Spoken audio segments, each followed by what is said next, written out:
it'll be a tough one. When you put on the tape of the first half the other night on this, what did you see? A team that ran really fast and a team that passed the ball to each other early. That played so fast that we turned it over some. Yet were really aggressive, communicated defensively. You know, like I said, that start and even the beginning of the second half, and there were 3-4 minutes in that game where we backed up and had mental breakdowns. But short of that, we played. And even at the end of the game, the last, you know, whatever, minute and a half. So will you live with some turnovers if you can get if it gets you the pace you want? want? I mean, again, there are good turnovers and there are bad turnovers. You know, we had some bad ones. You know, we have some players that aren't great handling the ball, passing, and you hope they don't pass much. But if they do, they're gonna turn it over some. But each of them, you know, they came together. They did it for each other. The locker room had energy after the game. You know, I said you had fun because you played fast, you played aggressive, and you were into each other. But it's hard to sacrifice, you know, and give up. You don't try. Are you going to give up as much as I give up? Or am I the only one giving up? And it becomes that inner dialogue and that fight from within to get them to all lay it out there for each other. You're going to find out. Like I said, Julius is playing less minutes, taking less shots, passing more, and his numbers are really. How can that be? It's a dogfight to get him to get that. Not just him, all of them. So, but they're getting it. Is it better free throw shooting as a team or just people that are going to the free throw line? Well, Willie's shooting better, really confident in him. Julius shooting better. Just can't have terrific shooters go 1 out of 2, 1 out of 2, 1 out of 2, front end 1-on-1 when the other team's going make, because you're going to get beat, especially against good teams. Cal, what were you saying to Julius when you were making a really strange face that was going by on the internet? I'm sure you said that. I think he was telling me, Coach, I really love you. And I went, what? I think that's what it was. Trust your memory? Been wrong before. 78, right? 78, Yeah. 1978. Have you by any chance seen a video of yourself where a taco is being inserted in your mouth? I don't look at that stuff. A handful of games into it, how do you feel about the zone? You guys have been fairly effective. They made 4 baskets in a row. It's funny, people that want us to play zone, it's kind of like coaching a kid and being positive 80% of the time, and he only remembers 20%. that you get on him. So the zone people out there see every stop and don't realize that Mississippi was getting back in the game because they made 4 straight baskets in a row versus the 3. But I'm getting better at teaching it. I'm getting better at understanding it. I was just with a former player of mine from UMass, and he said, I can't believe you're playing zone.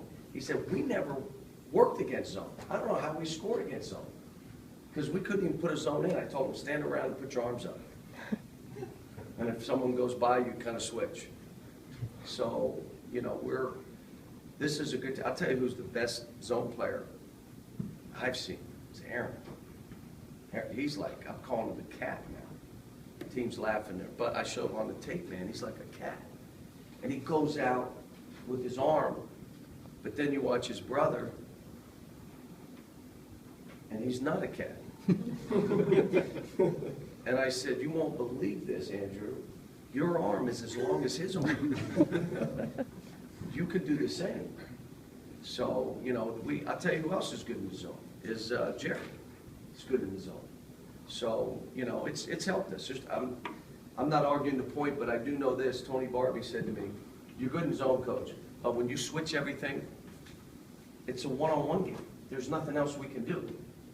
When you play zone, you know they're always going to be able to get off a 3 at any point. Now, if they're making them, you lose. Well, what if it's a deep? It could be a deep 3 that they're making. But when you're playing man and switching, it means you're taking a contested shot. So, but it's a good change up. You know, it's a good defense for us. It's been good. And we've worked on it every day, which, you know, is not something I've done in the past, but we're working at it and trying to give these guys the best opportunity they can to win. Does You it say feel you're- apocalyptic for you that you're, What's that? that you're using this much? Is that?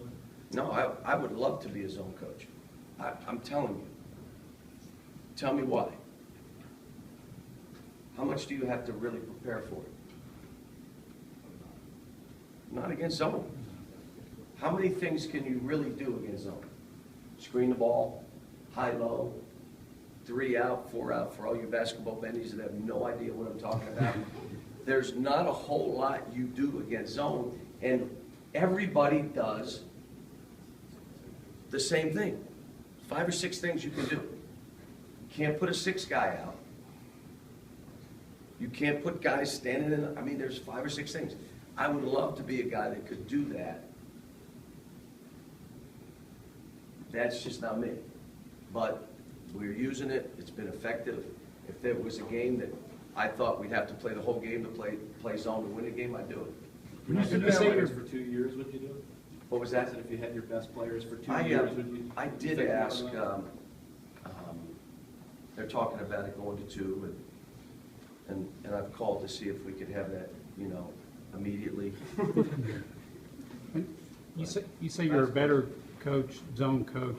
Is there anybody you've relied on or talked to try to Well, help? Rob at Eastern Michigan was the one who came in and really, you know, gave me the breakdowns and the drill work, because you can't just do it. You got to break it down. You got to do it. You got to give them an idea of what they have to do. And then I would call them. Jim Boeheim and I talked, and I said, you know, I played your zone. He said, I watch it. He said, you should play more zone. And he says, every time your team gives up a 3, you go back man-to-man. And he said, but if the other team makes 3 threes in your man, you don't go zone. He said, you know, but he's, you know, I've studied it and put it in, and, you know, to be a good zone offensive team, to be honest with you, you got to have a good zone in defensively so you can work. And we're probably better versus zone than we are man. But we will see. All right, thanks, guys.